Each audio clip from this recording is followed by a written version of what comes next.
In the dark shadows, in the white cold, fearlessly we search for knowledge new and old. We drink the strong spirits and read the ancient tomes. The order of the Abracast. We are the brave and the bold. The siege of Damascus in 1148, the Common Era, was a final act of the Second Crusade.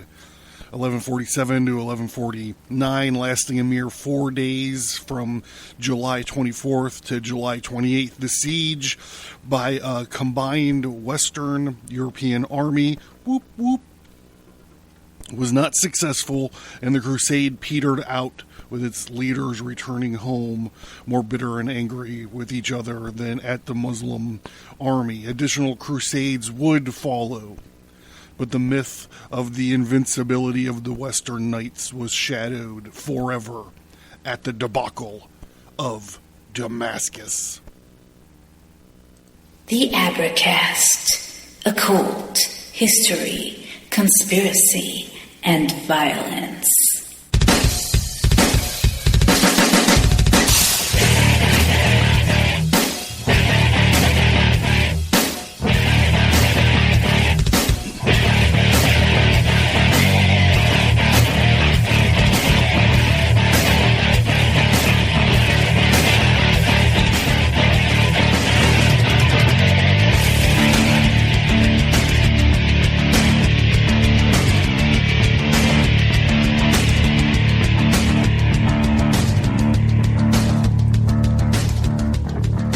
Hey everybody, we all survived the objectivism of John Galt episodes last week.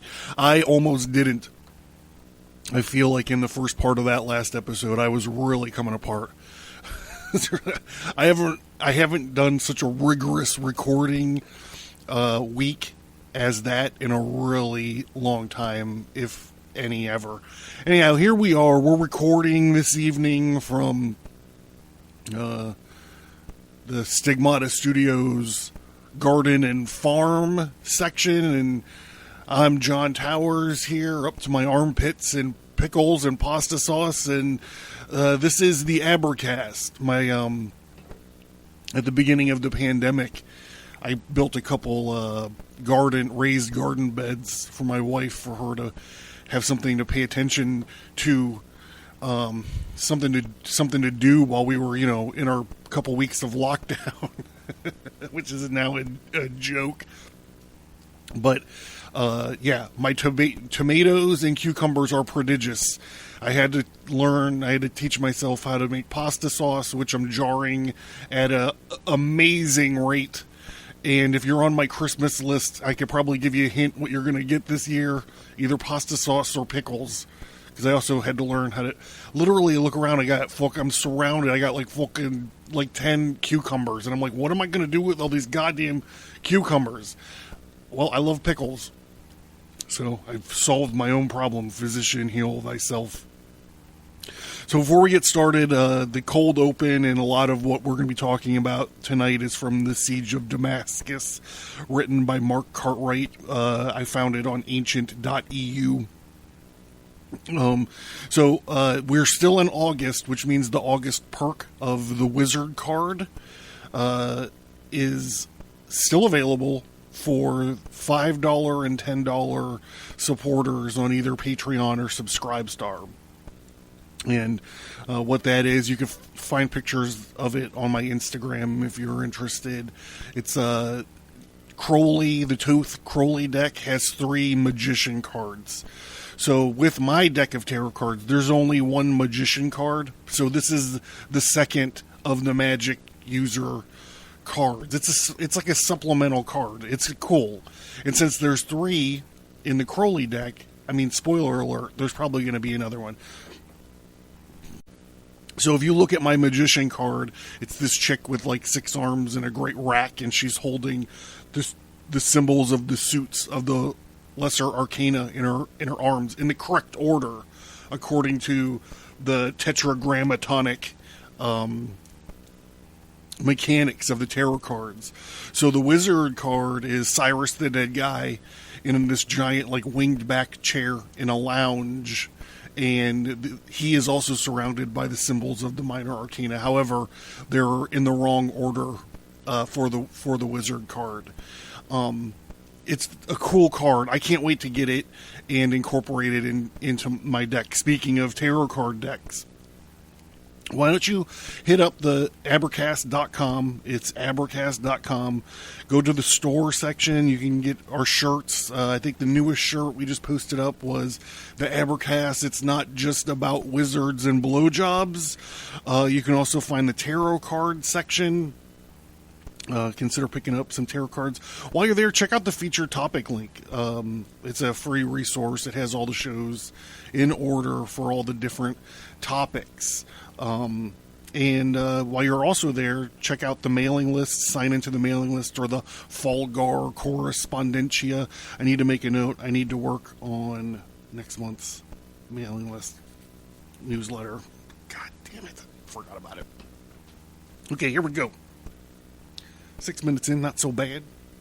So join me raising your glass if you're enjoying, I don't know, a bottle of water, soda, whatever you got.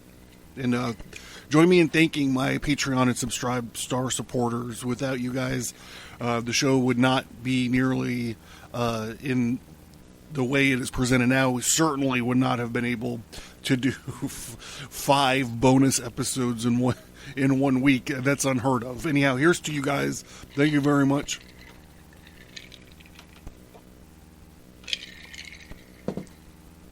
All right, a little background here. This is going to be the last Second Crusade episode. We're going to let the Crusades chill for a little bit, and then I'm already working on putting stuff together for the Third Crusade.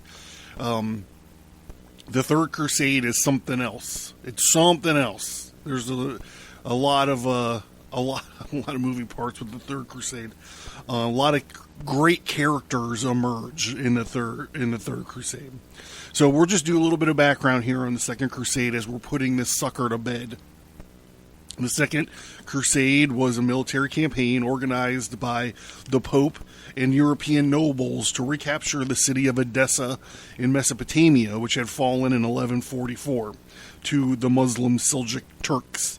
Edessa was an important commercial and cultural center and had been in Christian hands since the First Crusade, which ended in 1102. However, when Pope Eugenius III formally called for a crusade on December 1st, 1145, the goals of the campaign were put somewhat vaguely as a broad appeal for the achievements of the First Crusade and the Christian holy relics in the Levant to be protected. So as we talked about in a couple of the last episodes, is it kind of disputed whether this was supposed to be some sort of pilgrimage or some sort of holy war. I mean, that's what modern historians debate, but at the time there seems to be some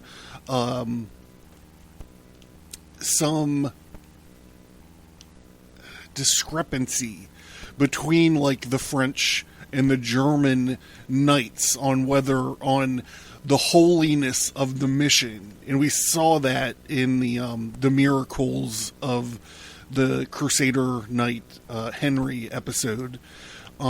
They talked a little bit about that, so it's interesting here that it's kind of fractured all the way around. It's kind of a mosaic all the way around, like their mission statements, right? The Second Crusade included successful campaigns in the Iberian Peninsula, which we talked about, and the Baltic, which we talked about, against Muslim Moors and pagan Europeans, respectively. But it was the Levant that remained the focus of Christianity's holy war. The Crusader army in the Middle East, numbering some 60,000 men, was led by German King Conrad III and Louis VII, the King of France. Just as the First Crusade, the bulk of the army traveled via Constantinople, where they were met with the misgivings of the Byzantines and their emperor Manuel I Komnenos, Manuel's primary concern was that the Crusaders were really only after choice parts of the Byzantine Empire, according to Manuel. Accordingly, Manuel insisted that the leaders of the crusade, on arrival in September and October 1147, swear personal allegiance to him. At the same time, the Western powers considered the Byzantines rather too preoccupied with all their own affairs and European crusader bullshit, and unhelpful with noble opportunities they thought a crusade presented. The old division between the East and the West churches had not gone away either. It was significant that Manuel, despite the diplomacy, strengthened the fortifications of Constantinople and provided a military escort to see the Crusaders on their way as quickly as possible. Now, if you remember back to our first Crusade episodes where we were talking about like the People's Crusade, the Peasants' Crusade, and all this stuff, it's not a surprise that he was like, get the fuck out of here as fast as you can. The German contingent in the Crusader army, already having suffered significant losses during a terrible flash flood at their camp near Constantinople, ignored Manuel's advice to stick to the safety of the coast once in Asia Minor, and so met another even worse disaster at Dora Leon. A force of Muslim Seljuk Turks caused havoc with the slow-moving Westerners on October 25th, 1147, and forced to retreat to Nicaea. Conrad himself was wounded, but did eventually make it back to Constantinople. Meanwhile, the army, led by Louis VII, although shocked to hear of the Germans' failure, pressed on and managed to defeat the Seljuk army in December 1147. This success was short-lived, though. For January 7th, 1148, the French were beaten badly in battle as they crossed the Cadmus Mountains. It was a disastrous opening to a campaign which hadn't even reached the target of northern Syria, and a sorry tale of bad planning and poor logistics and unheeded local advice. Louis VII and his ravaged army finally arrived at Antioch in March 1148. From there, he ignored Raymond of Antioch's proposal to fight in northern Syria and marched to the south. In any case, a council of Western leaders was convened at Acre, and the target of the crusade was now selected, not at the already destroyed Edessa, but the Muslim-held Damascus, the closest threat to to Jerusalem, the prestigious prize given to the city's history and wealth. The great city of Damascus.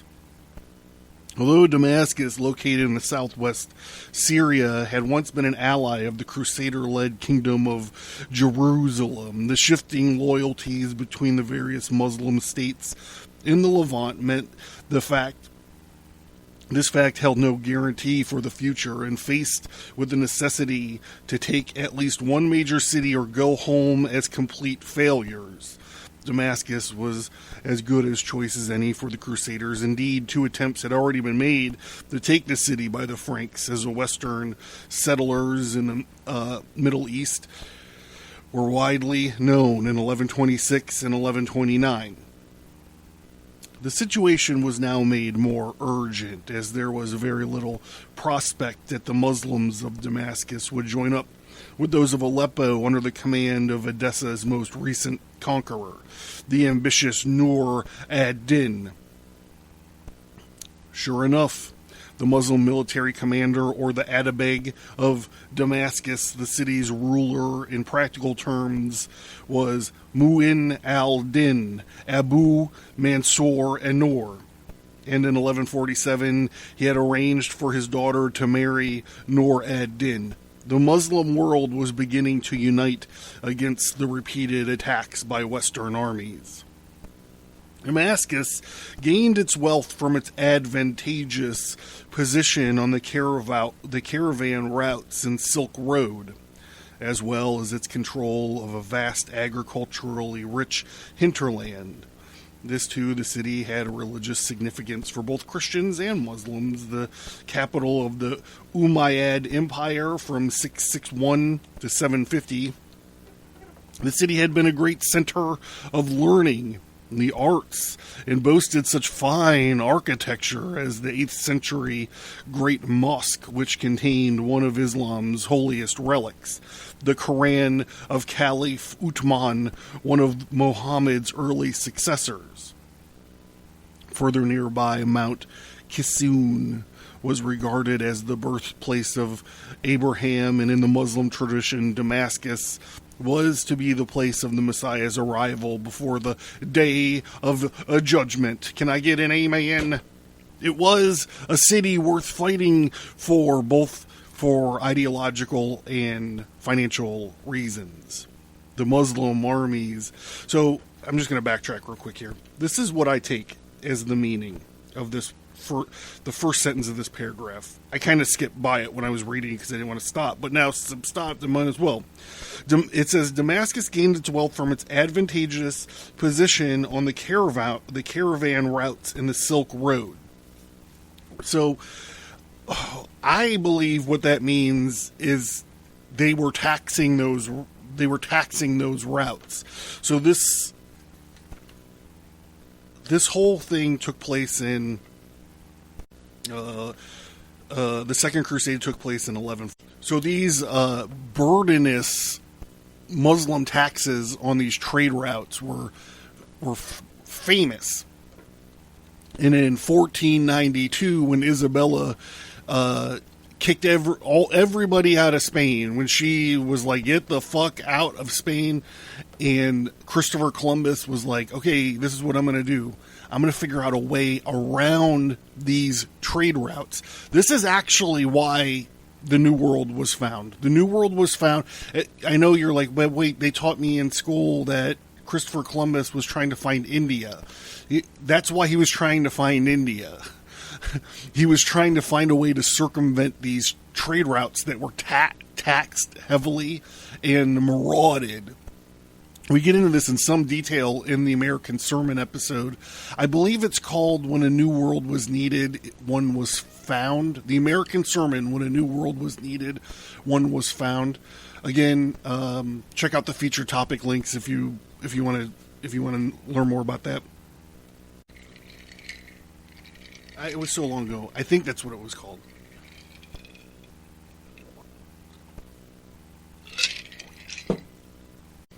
The Muslim army tasked with defending Damascus was composed of a professional corps, the Askars, and a mixed bag of supplementary forces, which included a militia, the Ahadaf, drawn from poorer elements of the city and its large surrounding territories, Turkoman and Kurdish volunteers, troops provided by states under the rules of Damascus. Notably, a sizable contingent of archers from Lebanon. Bros, do you want to talk about this explosion real fast? Shit. Hey, I'm not going to get into it. When I saw, I've seen a lot of explosions up close due to my time as a combat engineer in the Army, and I never seen an explosion like that before. That shit was fucking crazy. But look, and CNN was like, "Oh, this is a firework factory," and I'm like, "That is not a firework factory. That is something crazy." And just think about this. And I'm not going to beat this to death. This isn't a conspiracy episode. Maybe I should do one. But listen to this. That fucking bomb, whatever it was, fucking rocked Beirut, son. Rocked it. And then, a week and a half later, what happens? All these Muslim countries are normalizing relations with Israel. That shit makes me scratch my head and go, there's something here.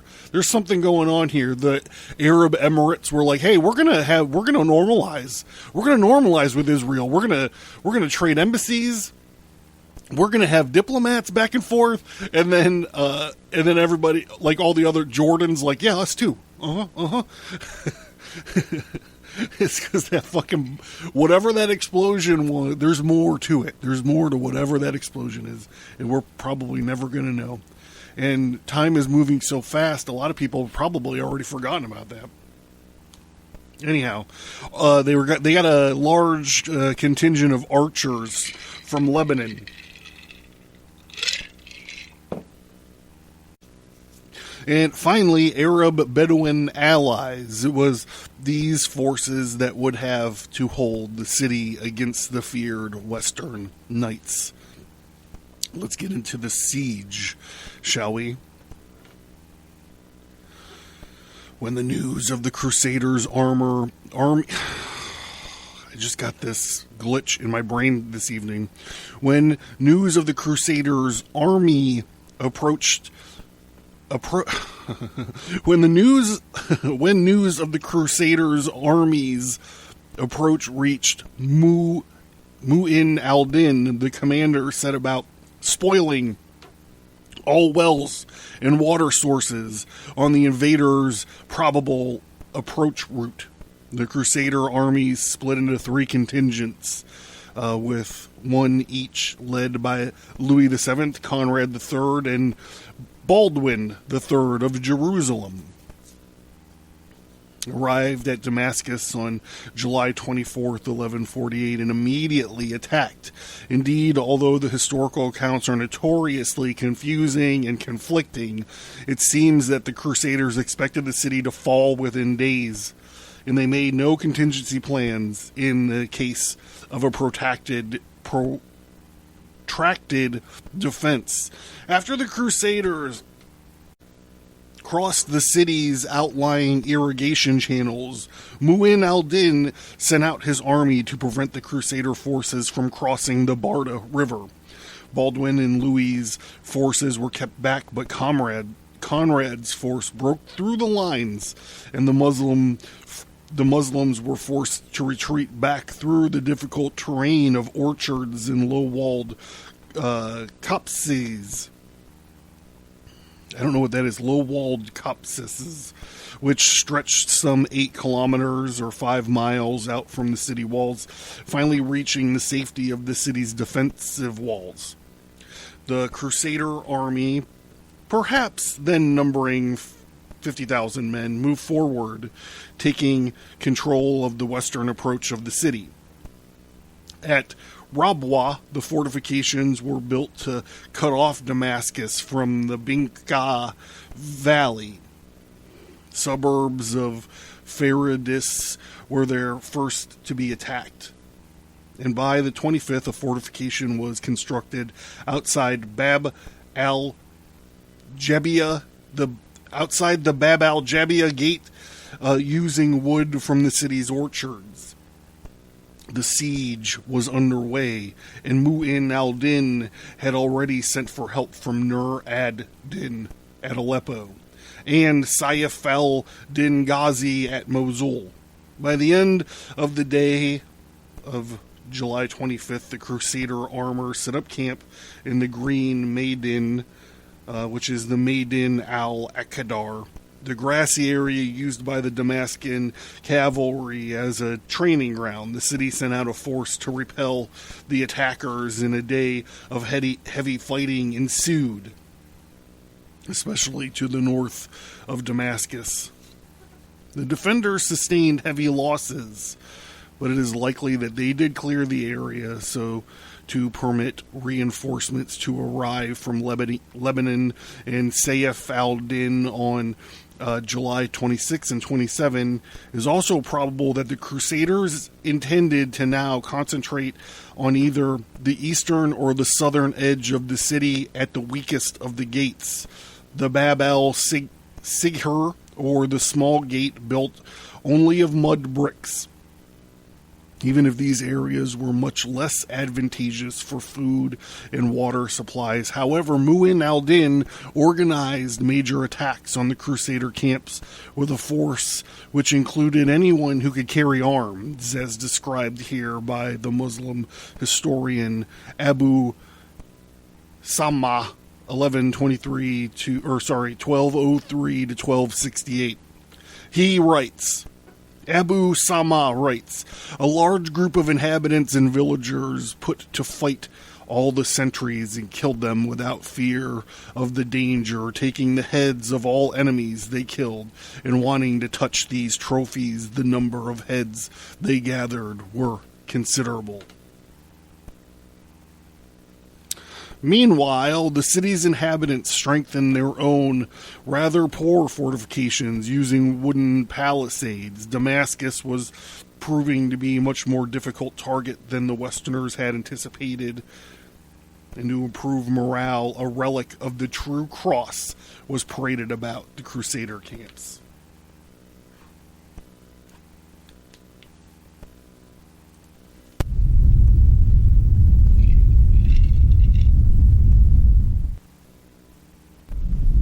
Learn more at abracast.com. Get bonus content by signing up for the mailing list.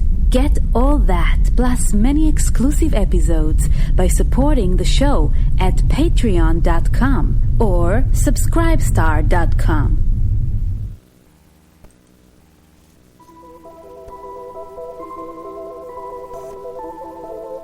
Welcome to Haunting History, the podcast that reaches back into the past for the events that shocked us. Tales of true crime, mystery, and the macabre. And when we're lucky, those stories where the past and the paranormal meet. Because who doesn't love a good ghost story, right? I'm your host, Kat, and joining me every week will be one of my co-hosts. Either Haley, my partner in every idea I have, or Tress, my lovely sidekick in all things paranormal. Join us this season as we discuss and share true accounts from all over Southern California and beyond, from haunted locations to newsworthy incidents and crimes that stunned us.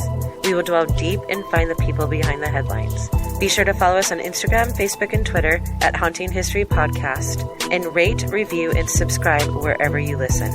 Also, visit our website at hauntinghistorypodcast.com. Until next time, remember, the living are far scarier than any ghost.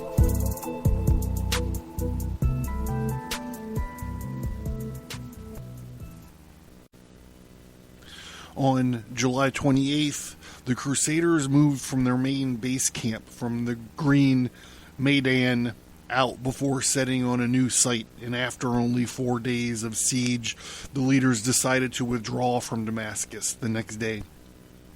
Even then, the Westerners had to face fierce, harrowing attacks to their rear as they tried to regroup to the south. The siege of Damascus was a lackluster final episode of the campaign and nothing short of a debacle,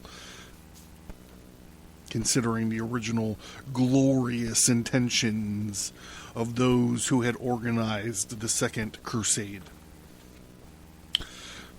So, at this point, Mark Cartwright wants to talk about some of the failures. The cause of the Crusaders' failures were multiple. Let's break them down. The difficulties presented by the defenses, principally in the terrain and the sheer size of the city. The hit-and-run guerrilla tactics of the defendants and their tenacity. The next point, the continued harassment from the local militia and the outlying territories of Damascus, and the serious lack of food and water for the attackers. All of these factors combined meant the siege had to be abandoned. So they're missing a ton. He's not talking about a ton of factors, right? The fact that they divided their forces, we know that's not good. They divided their forces. So they had a shaky mission statement to begin with. They actually divided their forces. They're fighting a war on 3 fronts, so there's logistical problems altogether. And their logistic train runs right through Constantinople, which is having a problem. There's internal politics. There's multiple fronts of the war. This is the Iberian Peninsula and then the Baltic Crusade, which we talked about a few episodes ago. The only reason I'm bringing these things up is because here the Crusaders' failure was caused only by, this isn't going to shock any of you if you heard me do these Crusade episodes before. It's just like the brilliant hit-and-run guerrilla tactics of the defenders and their brave tenacity, and the brave local militia did a lot to fight them out. And I'm saying that's not. You could color it that way if you want, but they have. I'm not. I was about to say systemic.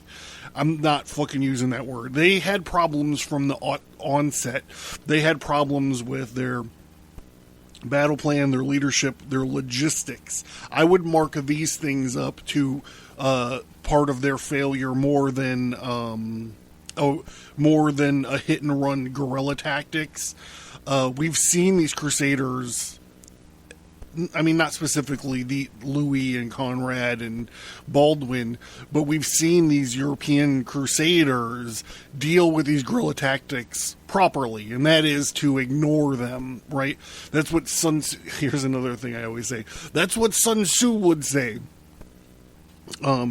Anyhow, I talked about this with the Sword and the Scimitar guy, the guy who wrote The Sword and Scimitar, Raymond Ibrahim. We talked about this. We talked about how history puts these Muslims in kids' gloves when they talk about their history. All right, back to it. It is also interesting to note that neither Christian or Muslim sources mention the presence of siege engines. Once again, bad planning and poor logistics were to prove the Crusaders' undoing. The fighting around the city has been ferocious with heavy casualties on both sides. But no real advance had been made over the 4 days. The absence of determined preset plan backed by appropriate logistics and siege weaponry has proved fatal. The failures of the Second Crusade were now putting the already legendary success of the First Crusade into some perspective. The collapse of the siege after such a short time, notably Conrad III, to suspected defenders had bribed the Christian residents into inaction. Others suspected Byzantine interference. There was probably a disagreement and suspicion amongst the Crusader factions, especially between those already established in the Levant and their new arrivals, and between the leaders over what exactly to do with Damascus if and when it was captured. Overlooked too, perhaps, is the zeal of the defenders to keep their prized possessions. In the arrival of a large Muslim relief army 150 clicks away, sent by Nur ad-Din, with limited numbers and supplies and facing short time limit to capture the city before relief arrived, and threatened their own poor defenses, the Crusader leaders may have preferred the option of retreat to fight another day. There was to be no other fight, though, as the army retreated to the Kingdom of Jerusalem. Conrad III returned to Europe in September 1148, and Louis, after a sightseeing tour of the Holy Land, did the same 6 months later. The Second Crusade, despite so much early promise, had disappointingly fizzled out like a water-damaged firework. So let's talk Mark Cartwright here wants to talk about the aftermath. Nur ad-Din, as the Crusaders no doubt had feared, continued to consolidate his empire, and he took Antioch on June 29th, 1149, after the Battle of Inab, beheading its ruler Raymond of Antioch. Raymond, the Count of Edessa, was captured and imprisoned. The Latin state of Edessa was eliminated by 1150 CE. Next, Nur ad-Din took over Damascus in April of 1154, following the death by natural causes of Mu'in al-Din, thus uniting Muslim Syria. The Muslims would pose a permanent threat to both the Byzantine Empire and the Latin East. When Nur ad-Din's general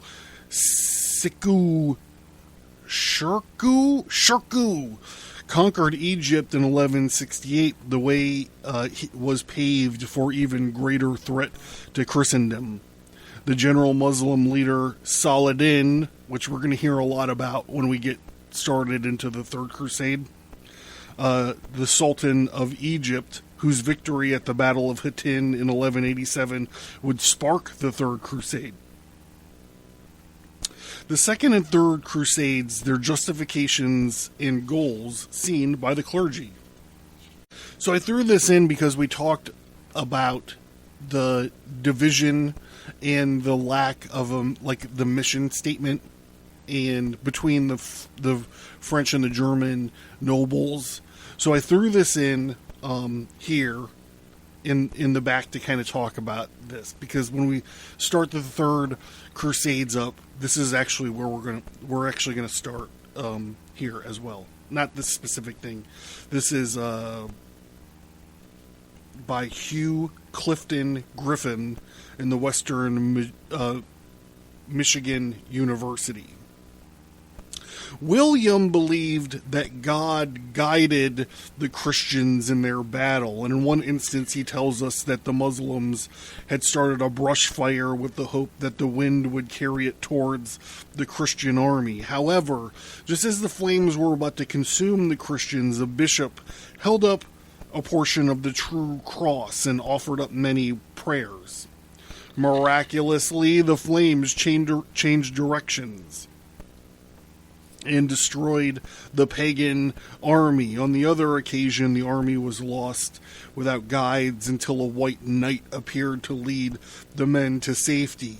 In common with his fellow clergymen who supported the crusade, William held that all those who died in defense of the Holy Land were martyrs, concerning the men who had died during the siege of Edessa.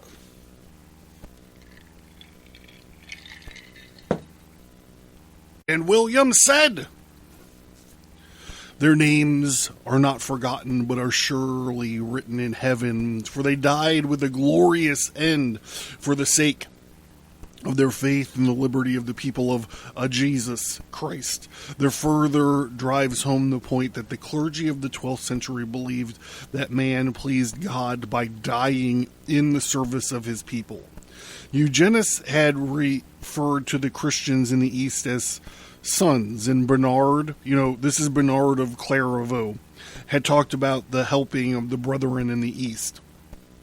William tied these ideas together as a notion of a Christian commonwealth. All Christians are subjects of a God who can call on the aids of their fellow members when needed, yet they are also brothers. And William approvingly talked about Eugenius' motives for calling for a crusade. Pope Eugenius III, a devout man of God, also felt this solicitude of father for sons of the East, if was said, and was full and affectionate sympathy with them. He dispatched throughout the various regions of the West religious men, eloquent in exhortation, powerful both in word and deed, to inform princes and people, tribes and tongues everywhere of the intolerable sufferings of their brothers in the East, and to arouse them to go forth and avenge these terrible wrongs. The Christian then should go on crusades to relieve the injustice and the sufferings of his fellow members of Christ. William also described the crusades as a pilgrimage pleasing to God. The crusader is not only helping his brethren in the East, but is also undertaking an expressly religious expedition. See, so there's a difference, and I know that we've talked about this before, but I just feel it's worth branding this right now, just hitting it real quick, because this is the crux of it. When I keep saying, there's a difference in the mission statement. There's a difference in the mission statement, bro. There's a difference between a pilgrimage, a religious expedition, and a holy war. And I don't think that I have to talk about those differences. William cried out to God that the Crusaders longed to adore the trace of thy footsteps and to kiss the venerated places which thou hast consecrated with thy bodily presence. William mentioned this with reverence to the Crusaders' defeat in Asia Minor, and he wondered how an expedition undertaken for such noble ends had been allowed to come to so ignominious failure. William provided an answer to his own question. Quote, "But the Lord, in his just although secret judgment, rejected their service and did not regard it as an acceptable offering, perhaps because it was offered with unworthy hands." Unquote. William is repeating what is by now a well-known phrase: the sins of the Christians caused God to withdraw his aid. As a native Palestinian, William had a different practical aim for the Crusades from most Westerners. While Westerners like Otto of Friesing seemed to have had no firm idea what they were doing or what they were going to do when they set out, William had a definite idea as to what the purpose of the Crusader armies should have been. He wanted above all to have the kingdom of Jerusalem strengthened. He sided with those Palestinian barons who hoped to make the use of the crusading armies to increase the prestige of power in the kingdom of Jerusalem. Each baron within the kingdom also hoped to increase his own personal power and wealth from that first and great powerful lords of the countries he cherished, and he hoped through the valiant assistance of these sovereigns who were coming, that they might be able to enlarge and extend their boundaries immensely. He then proceeds to tell how the people of the King of Jerusalem felt that they had the best chance of receiving this aid because so many of the most sacred and holy places were located within the kingdom of Jerusalem. When Louis delayed at the court of Raymond of Antioch, the people of Jerusalem became so worried that Louis had decided to give his aid to Raymond that they sent the patriarch out to persuade Louis to come to Jerusalem. When Louis arrived in the city, all of the clergy were there to greet him with hymns and chants. And though Louis and Conrad may have had imprecise plans as to what they would do when they reached the Holy Land, the barons of Outremer had already decided among themselves what the kings were going to do. Unfortunately, the rivalry of the personal power among the barons destroyed any unity of purpose that might have existed. Consequently, when Louis and Conrad left Palestine, William said that they had lost all interest in the events happening in Outremer. One member of Conrad's army, however, was to keep the crusade in mind over the years, and that man was Frederick Barbarossa. William did not directly address the questions of how the crusade was justified. His history was primarily concerned with local events in Palestine. When the armies of Louis and Conrad embarked, they became a part of his narrative. However, they never became a focal point of interest in his work. Still, from what William did say, we can form a clear opinion of what he thought of these expeditions coming over from the west. William believed the crusade to have been spawned by noble notions of serving God and protecting the Christian brethren in the East. However, the Crusaders did not come with clean hands, so their sacrifice was refused by God, and the crusade failed.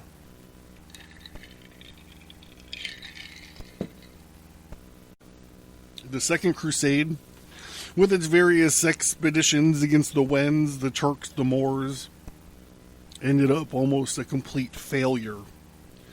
The response of Western Europe to this failure was primarily negative. There are a great many chronicles and poems which treat this crusade and its failure. Some claimed Bernard was a false prophet. Others, like Udo of Duyul, blame the Crusaders' failures on tangible things like Greek treachery. Subsequent efforts to raise interest in another crusade failed. It was to take a major catastrophe in the East, the fall of Jerusalem, to revive the crusading spirit in the West. When we review the aims and ideals of the clergy defending the Second Crusade, we find a basic agreement. All believed the crusade was called by God. Some stated that they believed this because Bernard of Clairvaux preached the crusade. Bernard himself claimed that God had called through the Pope for the crusade. All agreed that it was justifiable for Christians to kill under certain circumstances. All agreed that the Christians in the East were either brothers, sons, or fellow subjects in the same realm, deserving aid. All accepted the idea that those who died on crusades were martyrs. The Crusaders were also seen as pilgrims who had to fulfill their vow to visit Jerusalem. Can I get an amen? Finally, all felt that the holy places of Palestine were especially sacred to God because his son had laid claim to the area by his physical presence on earth. They had an obligation to preserve his patrimony. When he began to talk of what these men hoped the crusade would accomplish, we find a certain vagueness. Bernard, who made no mention of cities, lands, or countries to be conquered, he was primarily interested in the salvation of souls. Pope Eugenius was no more specific in his military plan. Both men wanted the Holy Land to be free from the pagans, but they seemed to have no idea on how this would be done, as one might expect since they were clergymen. Odo and Otto were interested in acquiring more territory, but they too had no idea what their armies would do after they reached Jerusalem.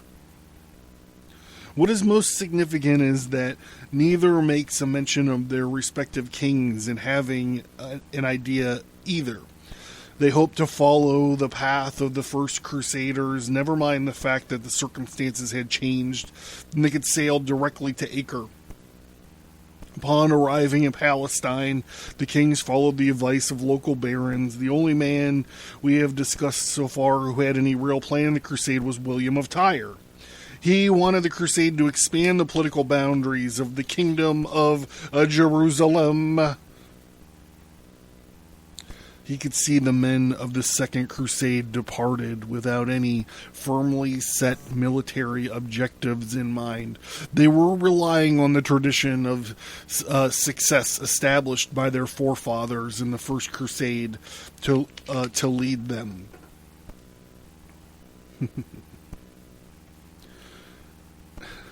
So this reminds me of something. Whenever we get into a quagmire in the Middle East, what do they say is like, what's our exit plan? How are we to define victory in this circumstance? Remember the mission accomplished, the infamous George W. Bush mission accomplished moment. So yeah, there's nothing new, dude, under the sun. Anyhow, this has been the Second Crusade. It's depressing and awful. And one has to wonder if there was a little bit of hubris going into this thing. Like, man, like the First Crusade went over so great. Like, this Second Crusade's gonna be it's gonna be easy. And yeah, man, it wasn't. Like, you look at all these things, the division of forces, we'll just say questionable clarity of like various mission statements. The chain of command also is weird too. You know, you find this. So you got 3 different armies, 3 different leaders, and no one's in charge of them. Who's the boss of you?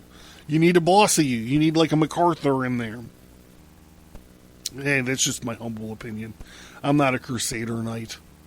I'm not a noble or a king. You know, I'm just a comic book writer and artist that happens to have a podcast. My name is John Towers, and this is the Abercast. You guys, T-shirts, tarot cards. I got your T-shirts. I got your tarot cards. I got your featured topic link over here. For $5 and $10 Patreon and Subscribe Star supporters, I got a brand new wizard card over here. You don't even have to have the tarot cards for it to be cool. It's just a fucking cool card. You can clip it on your bicycle spokes and fucking make a motorcycle sound with it if you want. You can put it on your helmet. Like if you're, like if you're deployed somewhere, put that shit on, like in your strap on your helmet, your band. That would be cool. If anyone has one of those, yeah, like that'd be great. If anyone's deployed and wants a wizard card.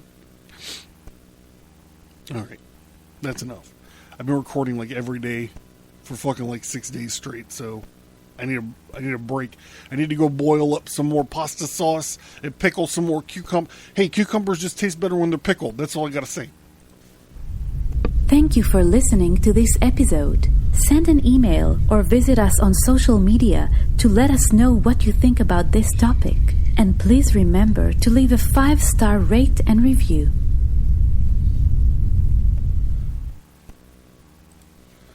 Hey, did you learn something? Did you laugh? Supporting me is a way for you to be a part of the Abercast and ensure its growth and sustainability. It also means I can create a normal schedule for shows and bonus shows, as well as the exclusive Fellowcraft episodes. By supporting the show, you are not only a listener, but you are a part of the show. You supporting the show gives me a way to offer fun rewards as a thank you for showing your appreciation and support for our projects. Do you have an idea for a reward that you don't see? Let me know. My supporters are my partners. I currently pay for you to listen to the Abercast. Not only do I pay the hosting bills out of my own pocket, I volunteer my time and talent to each and every episode of the Abercast. The price of books, the time and resources of reading and researching, the massive amounts of gin and tonic needed, the equipment it takes to record the shows, the time and resources it takes to create the bonus material, and the cost to maintain the internet presence. Is it worth your support?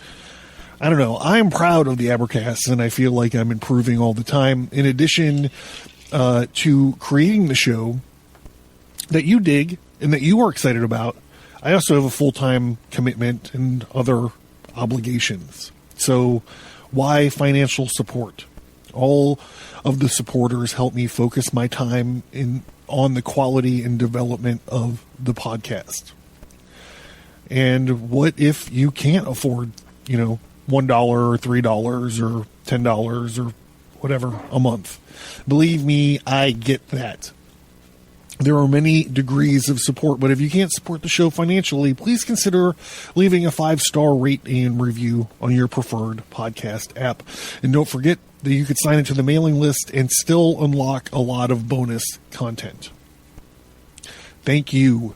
I cannot put into words how much it means to me that you listen to the show each time I post a new episode. Your feedback, support, and love of the stories that we talk about here is what keeps me going.